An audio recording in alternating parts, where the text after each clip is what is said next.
$18.000. Amerika Qo'shma Shtatlari dollariga baholangan 9 oylik qo'chqor. ro'zi qo'chqor.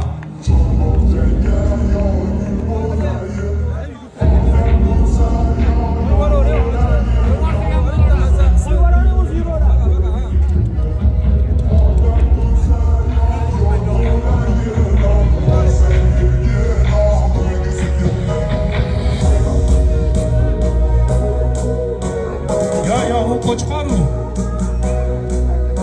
Hazırlashyapti. 9 oylik qo'chqor $18.000 ga qaragan bo'ldi. Nariga chekida tomoshabinlarga bitta ko'raylik. O'ng tomonga boraylik, o'ng tomonga. Yaqin ko'raylik. Bo'ladi. 18.000 Amerika Qo'shma Shtatlari dollariga baholanib xarid qilinibdi ushbu. Bahoni tushunmaganlar uchun bu aynan naslchilik yo'nalishida, ya'ni keyingi avlodlar uchun, farzandlar